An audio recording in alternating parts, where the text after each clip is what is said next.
Today we're going to be doing how do we know God gave the Torah at Mount Sinai? How do we know the Torah is from Mount Sinai? How do we know that the Torah is divine? How do we know that what we're claiming to be this Sinai experience actually happened? How do we know all this? Because certainly observant Jews have lived their lives based on this. This is what governs my daily life. 1%, I think you're talking about. 1% of people? The 1%. Was it you that said that 100% and the religious Jews have the 99% in terms of actions and intelligence and all that, but they're missing the 1% that's the most critical? Mm-hmm. That was not me. And it was 10%. It was 10%, not 1%. Someone said 1%. I believe it was 1%. Could be wrong. Anyway, listen up. So how do we know this is real? How do we know this isn't just like some belief system that we really want to ascribe to? There's a lot of ways to tackle this, and I'd like to tackle it in unique ways, unlike maybe ways you're used to hearing, and just kind of take it from there, make it special for you guys. What we're going to do today is we're going to create our own cult, okay? So you're all about to become fabulously wealthy, and if you don't mind, I'll be the cult leader. If one of you want to be the cult leader, I suppose we could arrange it, but at this point, I'll be the leader. And the way we're going to become fabulously wealthy with this cult of ours is just through having lots and lots of followers. We are interested in getting people to be interested in doing this cult of ours. And we're going to be collecting 10% of their income, as most religions besides Judaism have 10% of their income going towards the establishment, which would be us. So anyway, you get pretty wealthy pretty quick, and I want 1 billion followers. In 30 years, I'm expecting 1 billion followers. We'll have already passed the fabulously wealthy point once we've got 100,000 followers, because imagine 10% of 100,000 hardworking people. We're already going to be doing quite well. Okay, you guys in? So I did a little research to see exactly how to create this cult. And what I did was I just researched various religions. And I noticed that every religion has 4 things going on. I think we'll put them here. So the 4 things going on are a belief in something, rituals, laws, and a promise. Okay? So some kind of belief system. You have to have rituals, like stuff people do, which of course we can choose. We could say we're the priesthood and we're doing it, or we can say everyone does it. It depends. And then there's laws, which again we could say we do most of them, or you do some. You got to give them something to do, in some kind of rules system. And then a promise is there we can go to town, because you have to die basically to prove it wrong. So the promise is we can just promise anything we want, because they can never prove us wrong on the promise. I've really been trying to get you to the answer. What is the difference between a religion and a cult? Just numbers. Yeah, excellent. Steve got it. Numbers. Take any world religion today and boil it down to 10 people believing in it. Meaning one guy is saying such and such happened, or God said such and such. And then you got 9 others saying, we believe. Yeah, is that a cult or religion? Cult. That's a cult. Now add in a couple 100,000 or 1 million, or these days add in 1 billion. Believing the same exact little, tale, the same exact little myth, that some guy heard something in some cave or at the top of a mountain or whatever, or he found a book or something. He just can't find it again. He found it once and now it's lost. That's just a cult on steroids, meaning religions are cults on steroids. You get that? Now, Judaism, you'd have to ask is, obviously the question is, does it really share that status? Is Judaism just a cult on steroids? Is it based on a bunch of people believing, or just however many people, a few people, believing something happened? Or someone said something that happened? Or God spoke to someone? Or is Judaism really on the, when you boil it down, it really boils down to 3 million people saying that something happened, which is a very different thing to fabricate. Once you're at 3 million people being there, it's really different than some guy coming out of a cave saying he heard something happen. You can start a cult on one person saying he heard something, but you're going to need a few other details. Well, let's get to those details now. You're going to need a belief, you're going to need rituals, you're going to need laws, and you're going to need a promise. Because every cult and every religion has this. Okay? But now's going to be the question. The question is, in our cult, we'll call it the red dot cult. Okay?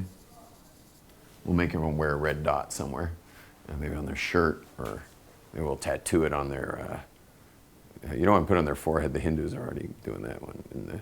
But we'll call it the red dot cult. Okay?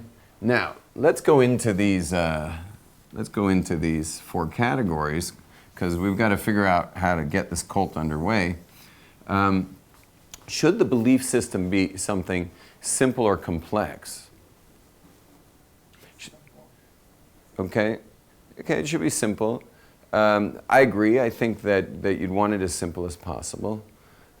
Should we have icons? Make it very tangible, meaning like they can put a little caricature of something and already feel connected to it. Should it be iconoclastic? It should be, actually. It'll be more popular if it is. People like to hold on to their little rabbit's foot, you know? We should have something that you can hold on to. Does that not make more people like able to kind of go against it? You know what I mean? We're not saying it's God. We'll just give it lots of little symbols and all kinds of...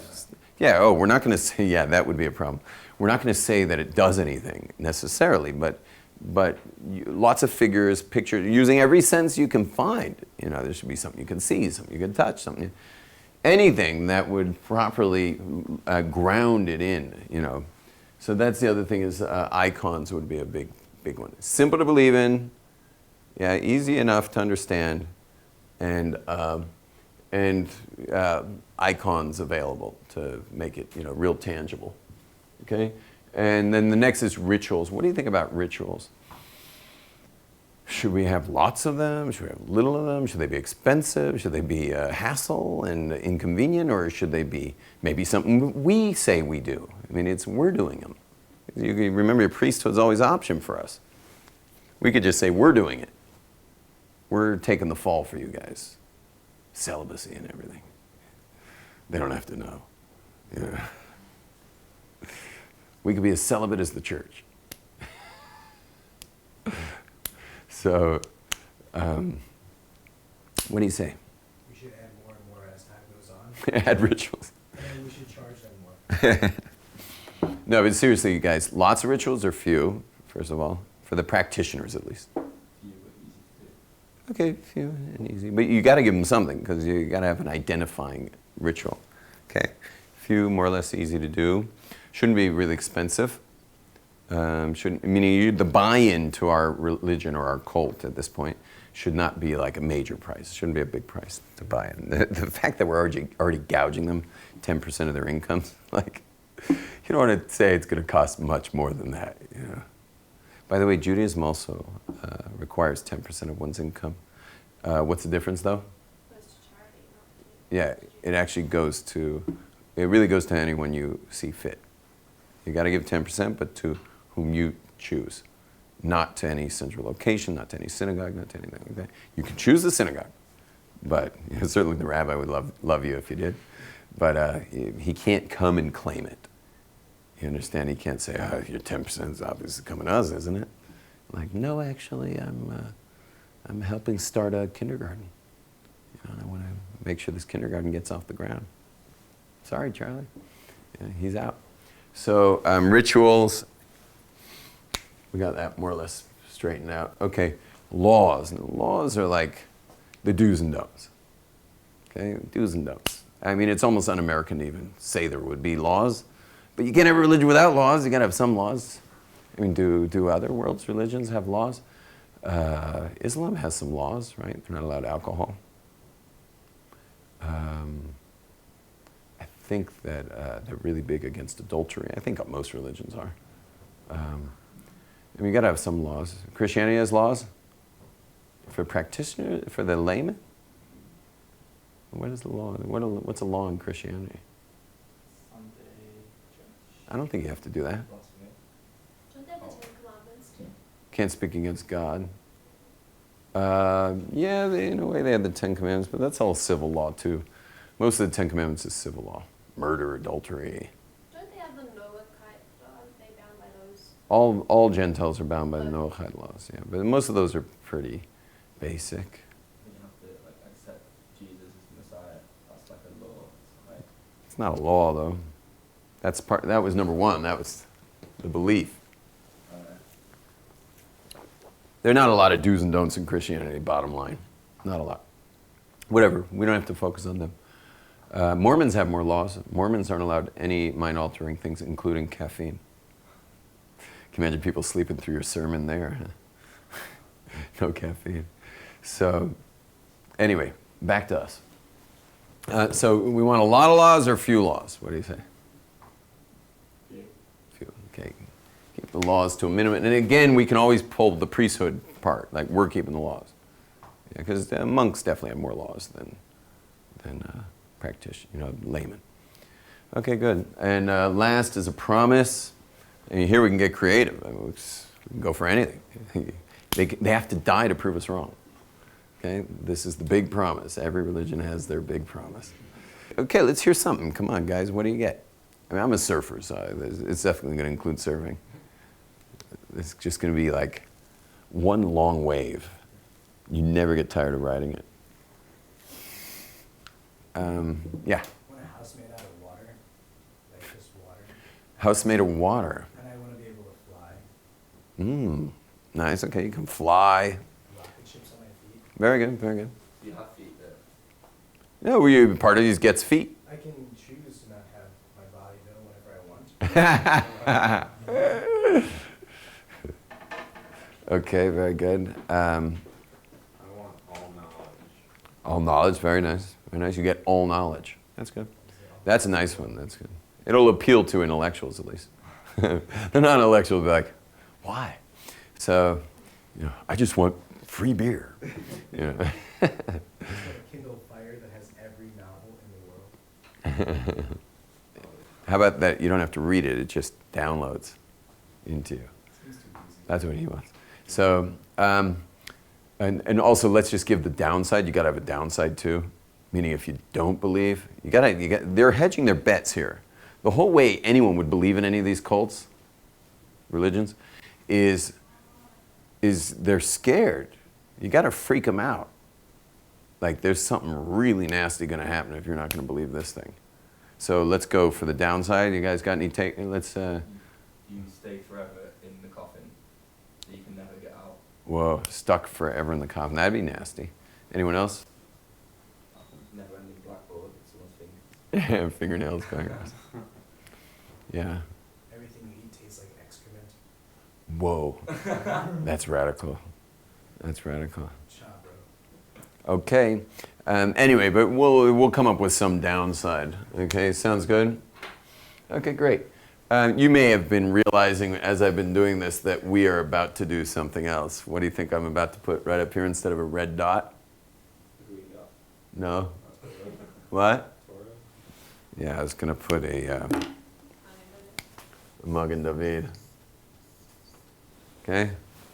I was going to put a Magen David. And let's look into that a little bit now. Belief. Simple or complex? Oh yeah, what's the belief?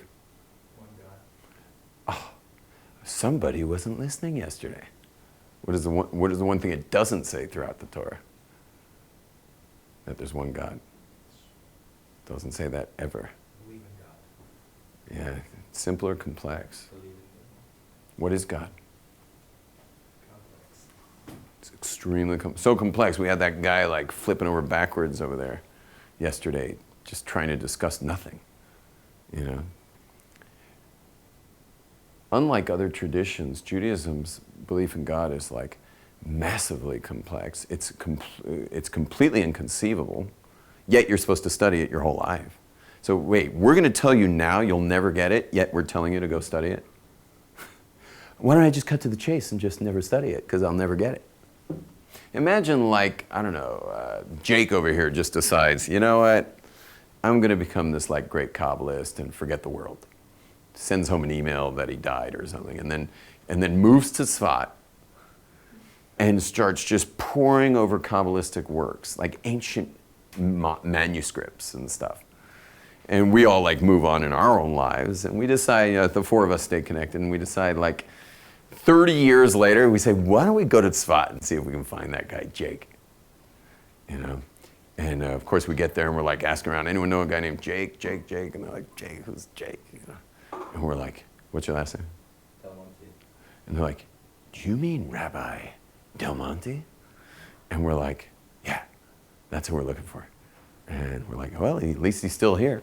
He's like, you can have an appointment in 26 weeks because he's not going to be available. Anyway, we get in there somehow, meeting the right people. When we get to the place where he studies, out the exit of the door is his beard. Okay, and we just follow the beard all the way across the house, you know, and into this little chamber. And now we're following it up the floor and now up over the desk and across this, another Kabbalistic work he's studying. And then Jake looks up with his eyes spinning. He's 30 years older. And we ask him, Jake, who is God? You know what he's going to say? I have no idea, but it is so awesome.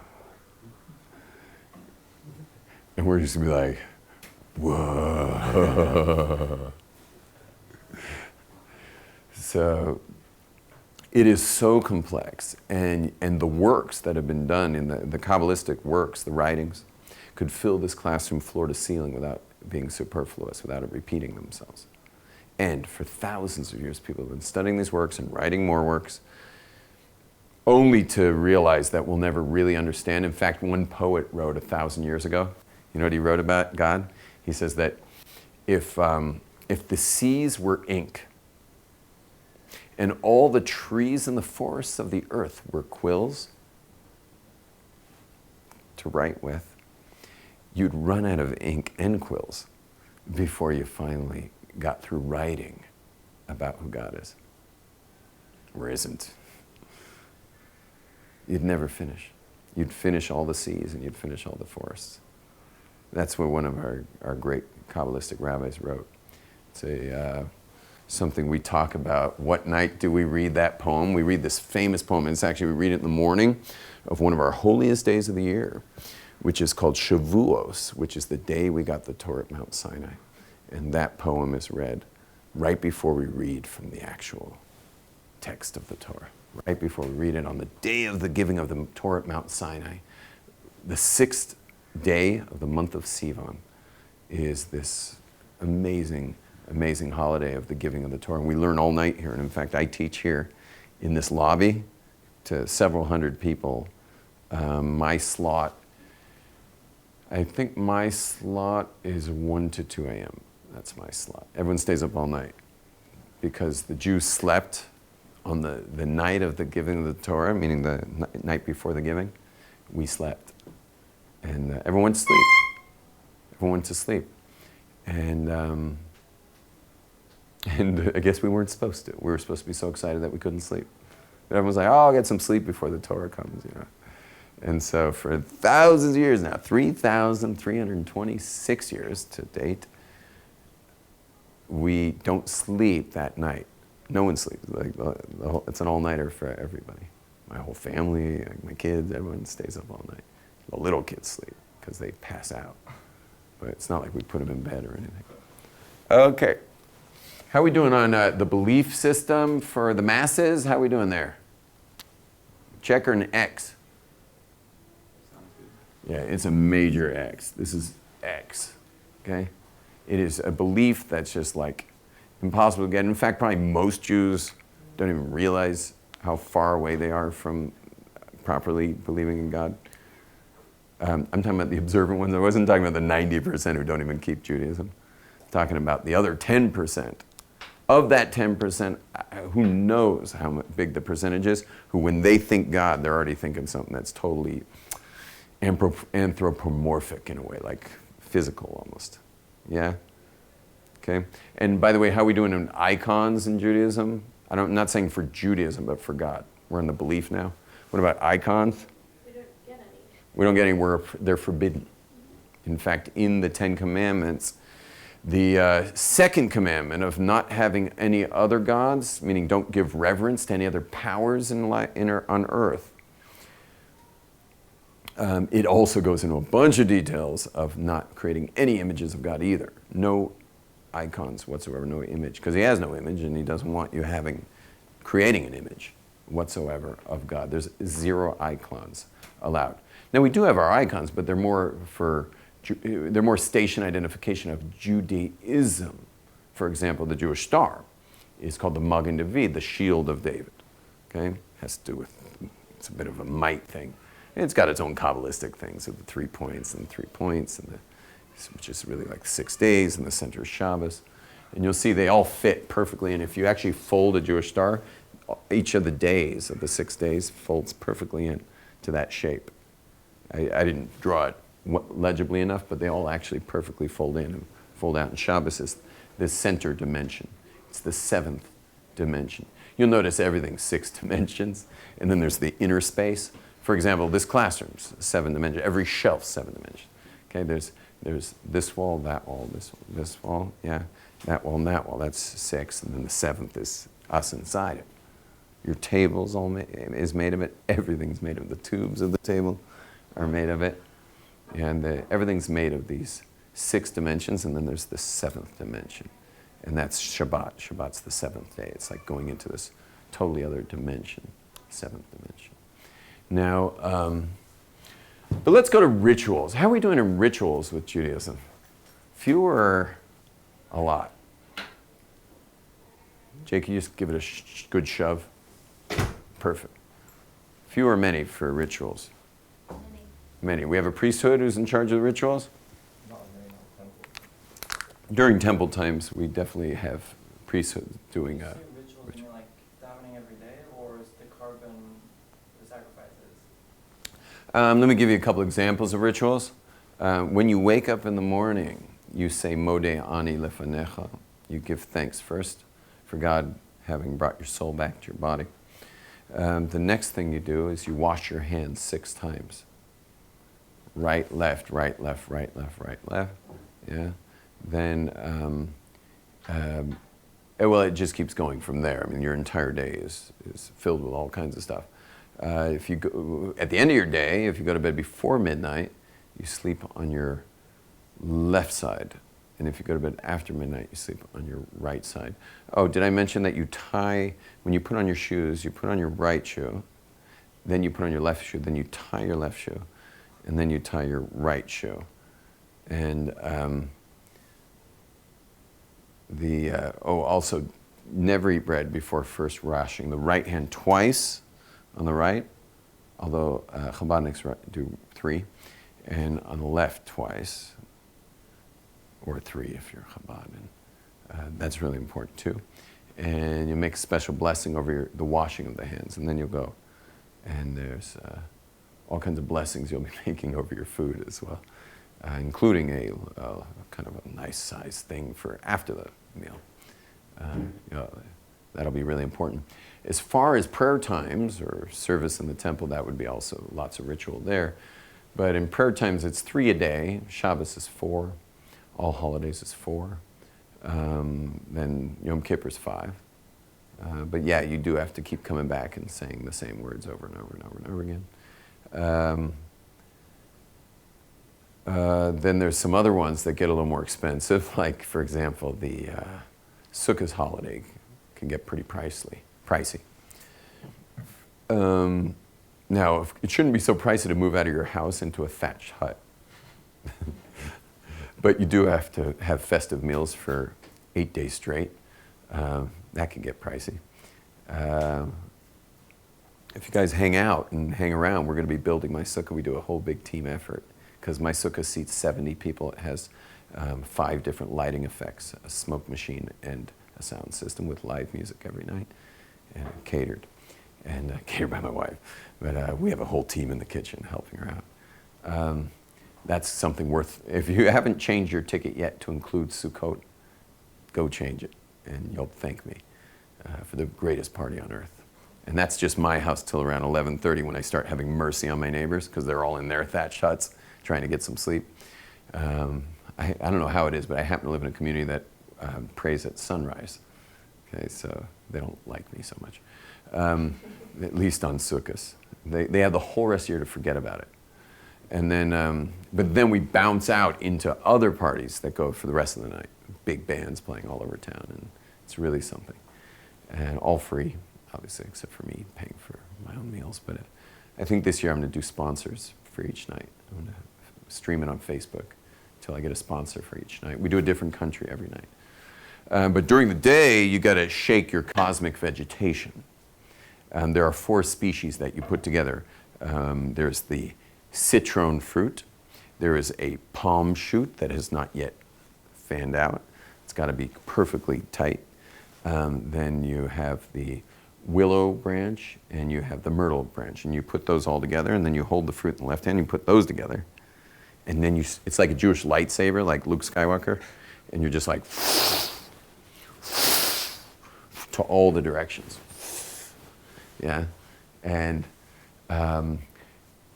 just the citron fruit itself, I usually spend about anywhere between $100 and $200 for that citron fruit.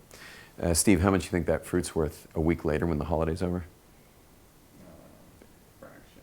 How about 0? It's worth about, not even 1 shekel. No one would pay a shekel for it. No one would pay a penny for it. What are you going to do with a used etrog? They're not really edible. You can make it in a jam, with enough sugar and cooking time, or you could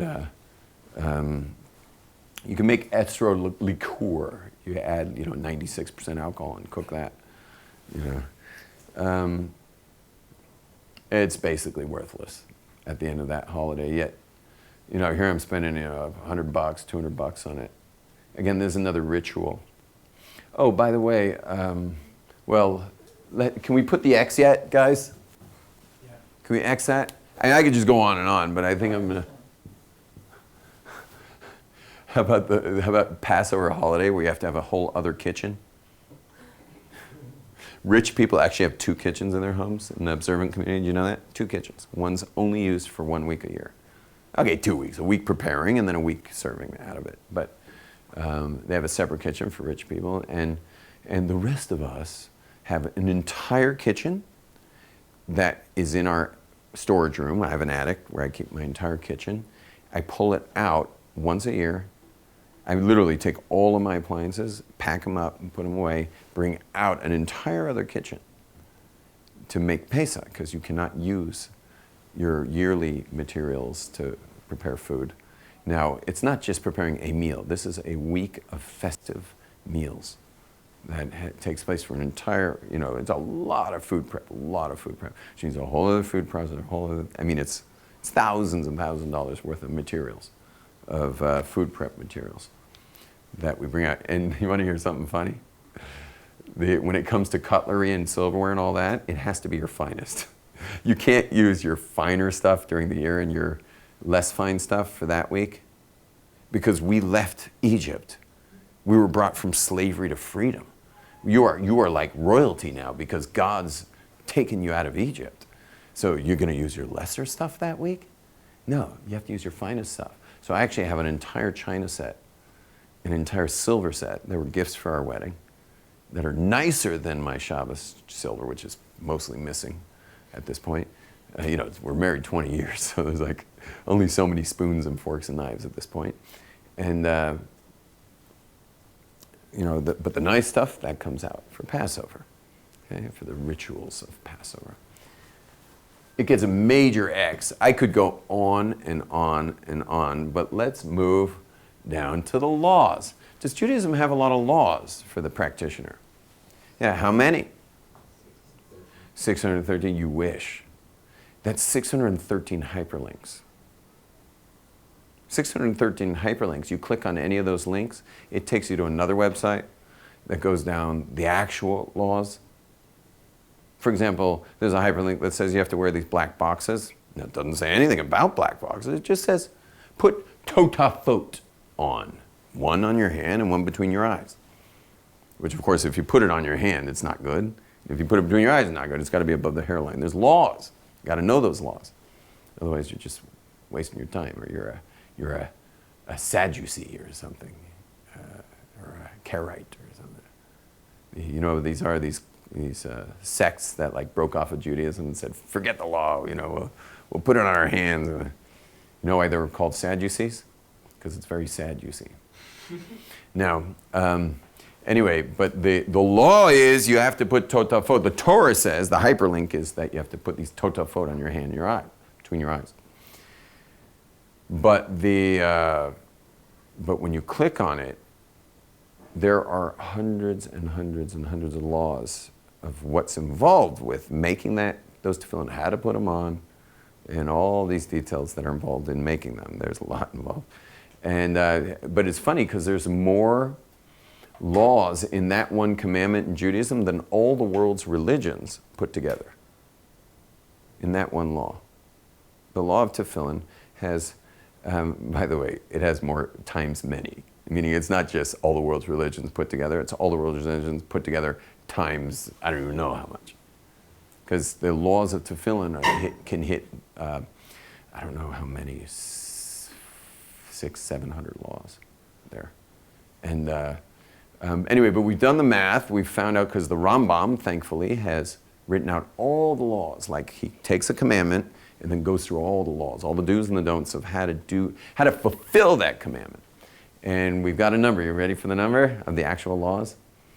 55,000 laws. 55,000. Now, many of those laws we don't have to do because we don't have a temple. So all the laws of Yom Kippur, the service of Yom Kippur wouldn't exist right now because we don't have a temple, but normally they would. For 1,000 years, meaning the first and second temple, they did exist. So really, God's saying, these are 55,000 laws for the nation of Israel. One of those laws, for example, is keep Shabbat. Sounds convenient? Well, if you're really hungry and you happen to be in a town that does Shabbat, it's convenient because you're going to be well fed over Shabbat by all these random families. But it's not that convenient. Let's just talk, for example, the fact that you can't drive. If you're a rich guy, a very wealthy guy, tell me, do you want to live in a city center where all the synagogues are, or would you like to live out in the sticks where you can have your beautiful palace and just have it all? Or do you want to live in the congestion of a city? Well, maybe a place in both. Now, most rich people do have a place in both. They work in one place and then they go out to the other for Shabbos, where they build their own shul. I get invited to speak in synagogues that are built by the actual guy who brought me out. It's his shul, he hired the rabbi, and he just needed a country home. And so he brings the minyan, he brings everybody, and they have their synagogue. But not everyone's so wealthy. The laws include you having to be nearby. You're going to have to live near the synagogue. Not only have to be there for daily prayer, which you're not going to want to have a big commute to do your 3 prayers a day, but Shabbos, you're not allowed to get in a car at all, which means you must be living in some kind of Jewish ghetto automatically. That's one of the things that's going to happen. It also has to do with who you marry. Once you're following all these laws, so you're also following the laws of who can marry.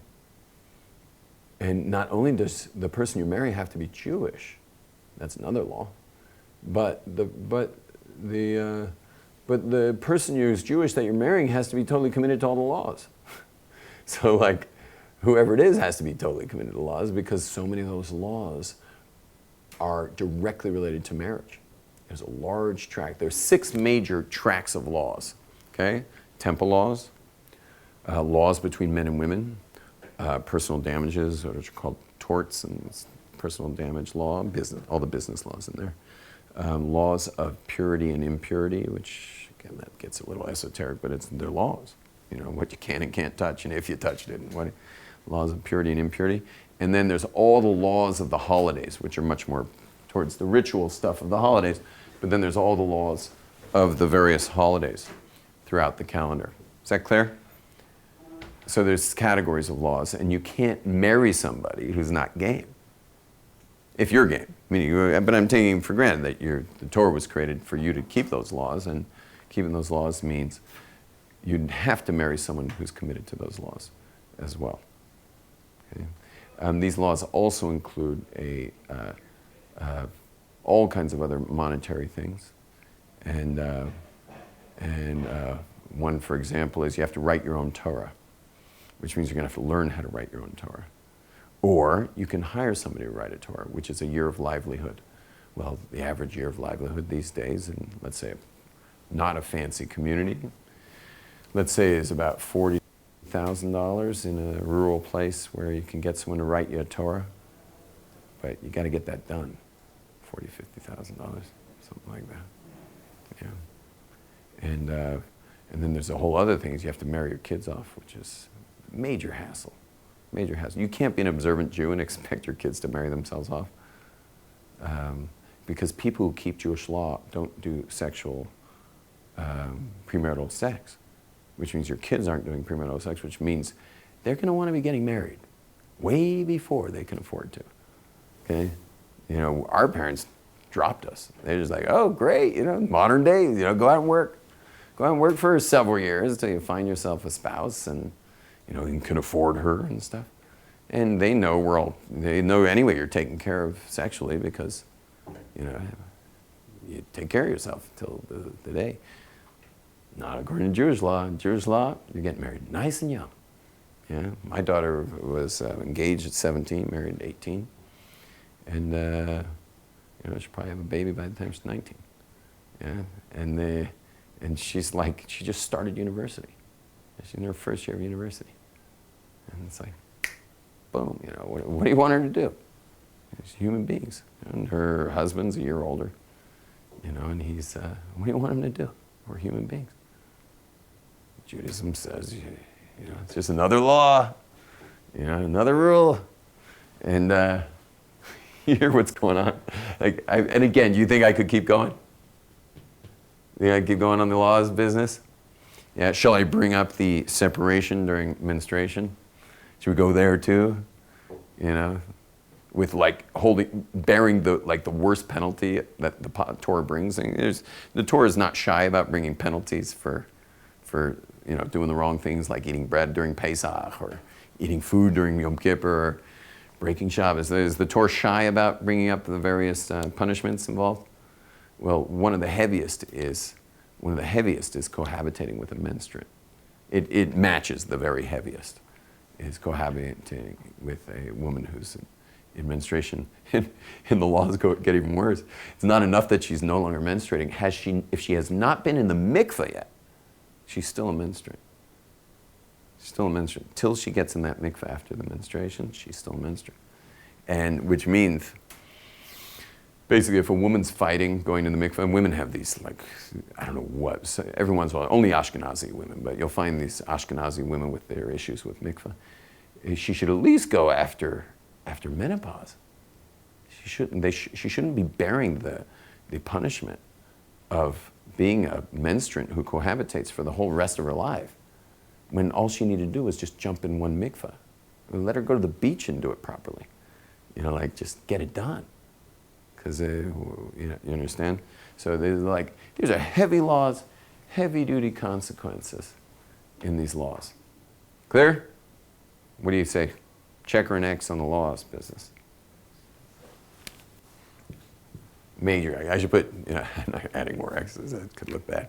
So anyway, and the last category is the promise. Okay. You guys haven't been in yeshiva very long. I don't know who's been in yeshiva the longest. You went to Shar Yashiv. You're probably winning. Ephraim, you been in yeshiva a long time? Yes. Any yeshiva? Very long.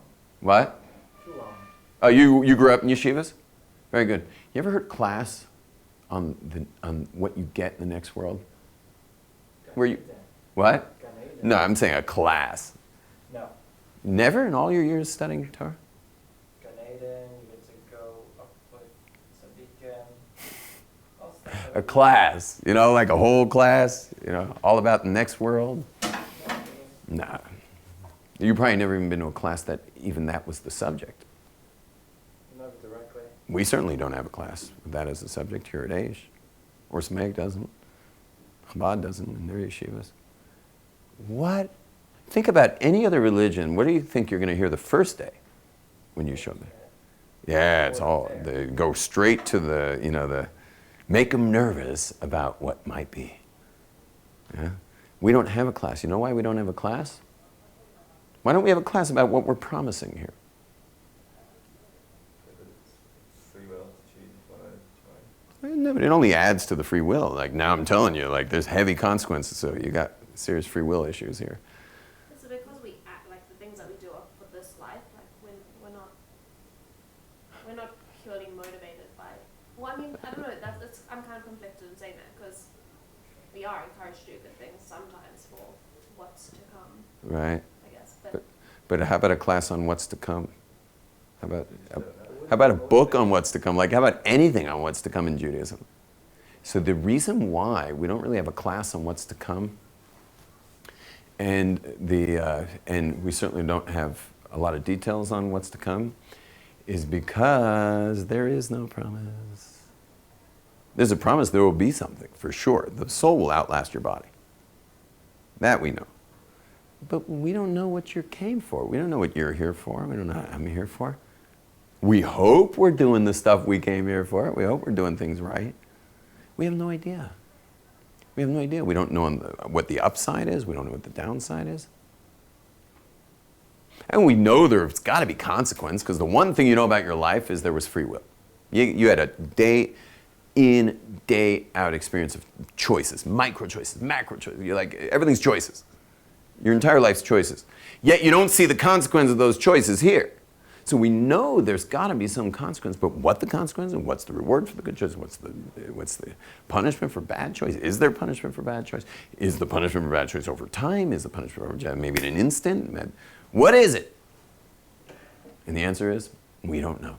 Not only do we not know what it is in general, we don't know what it is for you. We don't know what you're doing here. We don't know. This is God. We believe in God is a very big being that has that is playing this video game of us here. Yeah, we're in this giant video game, and how much when you're playing a video game? I'm sorry to go to Pac-Man here. I'm dating myself a little bit, but that little Pac-Man going around eating the dots and running away from those lunch bags. Yeah, it's going. Didn't it make that sound? As he eats the dots.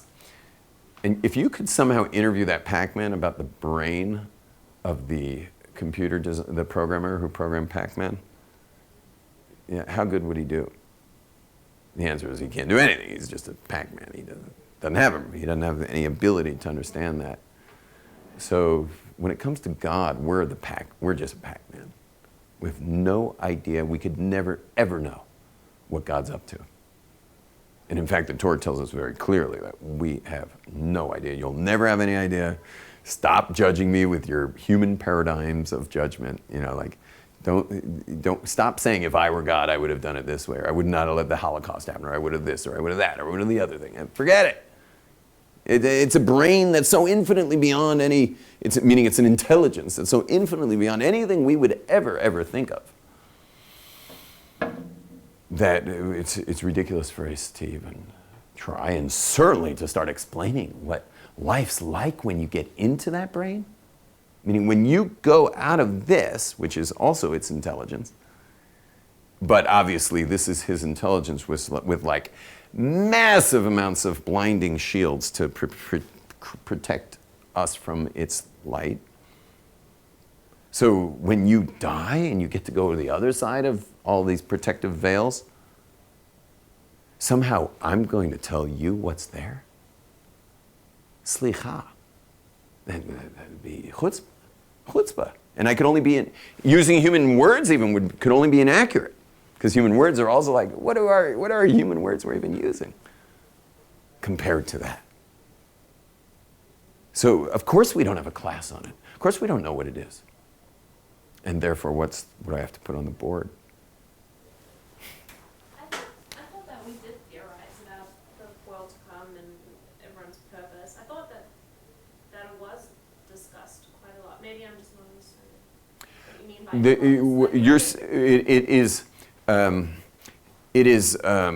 It's thought of a lot. Like, let's say I'm coming into yeshiva, and all of a sudden, like, some guy's eating pork chops, and he's like, "Want one?" Yeah. Now, of course, that's a ridiculous example for me, but let's just say I'm really hungry, or whatever. Doesn't matter how hungry I am, actually. Okay, but let's just say, and I would consider the fact that my soul continues, and there will be consequence for this. So that we are occupied with. That does take a big part of our lives is, what might be in store if I did this, or what might be in store if I were to refrain. For sure. That's a big part of it. But again, there's no detail to that. I don't know exactly why. I just know there is. I know there is consequence. I just don't know what it is. I don't know, why it has to do with what does God care if I eat this thing or don't eat this thing? Why is God worrying about such little things? Yet I know he is.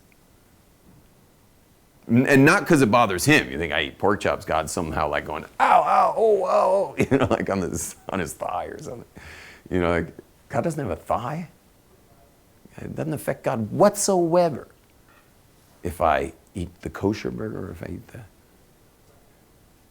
that's a whole other subject that has nothing to do with how it affects God. God's not affected by such things. He's very interested. He's just not very affected. He's very interested. I am a child of the covenant of Sinai, and therefore he certainly got pom-poms out, for when I pass the guy with the pork chops, saying, go team, don't eat the pork chop. And of course when I refuse the pork chops, now he's like, doing the whole cheerleader thing, he's like really excited, so to speak, but again, like, not really. I mean, I don't know what God's up to. Anyway, but what we do in the end is, especially if you compare us to all the other religions out there, what do we get? We get next. And so, yeah, Jake. Is there any form of threat? As you said, it's the opposite to the promise. In Judaism, is there a form of, not threat, but... Is what a threat? Like how? How you said in other religions, it's kind of, if you don't do this, then... Yeah, it's to make you nervous about saying that it's a bunch of hogwash. The downside, when they talk hell, it's to make you go, whoa, if I don't accept, that's what's waiting for me? Now, I don't believe that, but what if I'm wrong? What if I'm wrong? What if he's right? And then they get nervous. And then someone else comes to them and says, come on, man, it's just about believing. It's not like you have to prove this. You can suspend all logic here. There's no need for brains in this one. Okay, it doesn't make any sense. Fine. So believe it without it making sense. Blind faith. You get more reward for that. More reward for blind faith. And someone brings up logic, why it's not true. It's a test of faith. That's your test of faith. Okay, so anyway, but what you soon realize is that Judaism is a non-starter. So this raises several questions. And one of the big questions is, how did it start? Because it's unmarketable. Could never market such a thing. No one would ever do it. I mean, at what point did someone come along and say, hey, man, this is it, man, this is it, Judaism. It's going to be great. You're going to love this. You're just going to love it. Go with it. And you're like, it's talking about all kinds of stuff that I don't know happened here.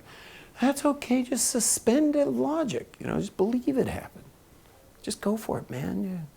I'm sure your family would love to, do Shabbos and never see a car or a concert or another movie on Shabbos night, Friday night. Or I'm sure your wife would love to find out she's now a menstruant for the next period of time, and can't touch you till. I had a Rastafarian couple here who, Rastafarian, she's not allowed to cook for him while menstruating, and when he found out that Judaism allows her to cook, he was like, I'm in. And they live in the old city now for like 15 years. Amazing couple. Anyway, but back to our subject is you start to realize that Judaism is utterly and totally unmarketable. So at what point did someone come along and get this thing started? And if he did come along and say he's getting it started, where are all the other Jews? Because the thing itself, when you open up the actual book, mentions 3 million people. It literally counts them. It's called the Book of Numbers. They counted the Jews. You got 3 million people down there. Okay, and who came along to them?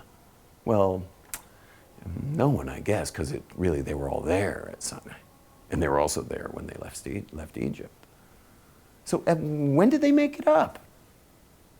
At what point? Well, maybe it was made up later. It was made up after Sinai at some point. I mean, it would have to be after Sinai, but yeah, okay. And then where are you going to explain the 3 million missing people? Doesn't say anywhere in the Torah 3 million people died. And it did talk about people in the desert dying. I mean, people did die. Those people who listened to the spies died. But all the women stayed alive. All the little kids stayed alive. All the men who didn't believe the spies. There was a story in the Torah of believing the spies or whatever. I mean, how could you make up such a thing? You'd have to have witnesses. If not witnesses, at least people verifying it. If someone comes along and says that they saw, that this is true, that this happened, you'd be like, okay, well, where are all those people? Now, for him to tell you you're one of them, you'd be like, now you're crazy. Because I'll go ask any of my uncles, any of my aunts, any of my family members, did this ever happen? Do they have any stories of such a thing? Which, of course, they won't, because this guy just came along trying to prove this thing. And I'm not even going into the suicidal commandments. For example, coming up this Rosh Hashanah, you are not to plow, plant, water, do anything to the fields. You can't plant the fields. Any field in the entire land of Israel must lie fallow for a year straight. What are you going to eat? But you open up the Torah, it says, oh, don't worry, the 6th year you'll get a triple crop. Says who? Says who? And you want us all to not work for a year? Like, how are we going to make a living if we don't work for a year? We're not going to sell our produce. Forget what we're going to eat. How are we going to pay for our lives if we can't work our fields? Everything was agrarian then. The other suicidal commandment, 3 times a year, every able-bodied man must come to Jerusalem to party. Got to party, right? So leave the borders. You're not allowed to keep anyone at the borders. No guarding the country. Doesn't matter. You can be in the middle of a war. Sorry. All soldiers, everybody. Every able-bodied man must leave his town. All the border towns, everywhere. And come party in Jerusalem. Now, of course, the people are going to say, hey, dude, your religion's cracked, man. Everyone will die. But he says, oh, no, look over here. It says here, when you come to Jerusalem to party, and by the way, it's 2 weeks here, 2 weeks from the border to get to Jerusalem, party here, and then 2 weeks back. So it's 5 weeks of leaving the borders empty. Okay? But he opens up, no, look here. It says, when you come to Jerusalem to party, your neighbor's heart will not covet your land. Oh, thank you. Oh, now I feel a lot better. You understand, it's ridiculous. You start to realize, there's no way Judaism exists except for Sinai. Either something massive happened or no one would ever keep this thing. You get that? There's no way to get this thing started. It's completely unmarketable. Even look today, no one wants it. No, where are all the people in this class? They should be banging down the door for this class. Where is everybody?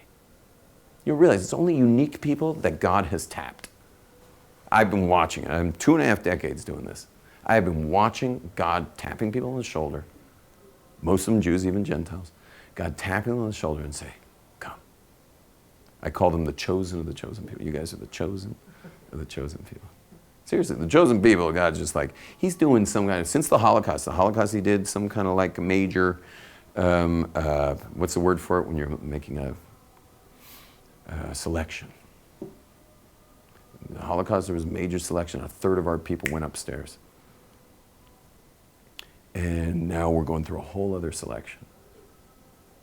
Where like the most basic questions that should be asked and have such simple answers. You're only sitting here for an hour and think of where we got to already. And basic stuff. But God's somehow selecting people out that they're more concerned about their iPhone battery than they're concerned about real stuff here. And in the end, there has been Jews all along. You can't find any historical time where there wasn't some of the Jews, whether it be hieroglyphics in Egypt, anything in the Canaanite area. This is all covered in Jewish artifacts the whole way through. We found King David's coins, his minted coins and his castle and all his stuff. That's really problematic because that's only 400 years after Sinai. And there's no way King David made up Judaism. Yet he's the ultimate expression of Judaism. What do you think? He didn't fall off a tree, King David, and suddenly create Judaism. He was the king of Israel because the Jews came across when Moses died with Joshua, fought the Canaanite nations, et cetera, until eventually King David, with his son Solomon, built the temple. And we already know, by the way, the atheist archaeologists always want to say David was a myth because it's just too close to home. It's too close to Sinai. And with the help of Mr. Moskowitz, a multimillionaire who's very interested in reclaiming Jewish land, and part of that's down in David's village. So he was so busy reclaiming land in David's village that eventually they got him to commission excavating all of David's castle, his residence. And of course, underneath, they found everything. So all the archaeologists, you can be the biggest atheist you want, you're stuck with David. Once you got David, a couple hundred years from Sinai, we're back. We're back to Sinai again. There's no way anyone would do all this stuff if it wasn't because Sinai didn't happen. Now, you could be in our generation where you believe Sinai happened, where it defies logic that it wouldn't have happened, because there's just no way that it would have ever created. But you definitely have to have, in the inception of people doing all this stuff, you have to have an inception, some kind of cataclysmic, massive, Omnimax 3D THX surround sound, freak out experience. There had to have been some kind of rendezvous with God, or people would never have done this. And yet, throughout all history, there's always been the Jews. Like the other religions have come and gone. Judaism's been here forever. From then, from Sinai. Can you explain why other religions now have also had like this success that they've had, like Christianity and Islam? Or do you think that Oh, I could explain it very simply. It's already on the board. We already did. But in terms of like longevity of those religions that Longevity of anything ideally has the common land, language, and culture. They've had all three. They've always had common land, so they've been together. They've always had common language, and they've always had common culture. It's only the Jews who didn't have land, language, and culture and stayed together somehow. Okay, but yeah, their longevity is mostly on the board, plus land, language, and culture. They've always had that. So they're just always building momentum. But again, it doesn't make it any more true. Numbers are meaningless when it comes to truth. I mean, the biggest proof is you got 1 billion Muslims say this is true. You got 1 billion Christians saying completely conflicting things, saying this is true. What does that mean about both of them? someone's wrong. Someone's wrong, and what it certainly says is, very likely both are wrong, but what it certainly says is that numbers of people believing something has nothing to do with truth. So you should never feel bad, by the way, as a Jewess, being, of 13 million people, which is like, a fraction of the world's population, 0.01% or something of the world's population. You should never feel bad about that because, again, truth isn't about numbers. And we could go on and on and on because then you got all the anti-Semitism. Like, what's their problem? What is their problem with us? Like, leave us alone, What do we want to do besides, learn our Torah, and dance Hava Nagila? Like, what is your problem? Just leave us alone. Everything's going to be great. Jews don't want anything. We're not at all imperialistic. We don't want anyone else's land. We have no, interest in great riches. Even the king has laws. We learned the laws last week. King's not allowed to accumulate money. The king himself's not allowed money. Like, we don't want it. We just want to be left alone, to be the light unto the nations, to be the still small voice of truth on the planet, and be close to God. Yet, for some reason, we're on the top agenda of every nation in the world to wipe us off the map throughout all of history, thousands and thousands of years. When in the end, we've kept to ourselves. We don't bother anybody. We don't proselytize. We leave everybody alone. But they can't seem to leave us alone. And the point, why am I mentioning all this? Because the Torah says it would happen. Not only that, it says that we're going to have this massive impact on them. Make up your mind. If they're going to hate us, we're not going to impact them. If they're going to hate us and always try to wipe us out and exile us from their country, we're not going to have any impact on them. Yet the Torah says you're going to have an amazing impact on them, but they're going to hate you and try to kill you all the time. How would you know that? Whoever authored this document must know what's going to be in history and be controlling it throughout history. And there's a purpose for it. We don't understand it yet. I have a good theory. There's a purpose for it, and it's meant to be. Okay, shalom, everyone.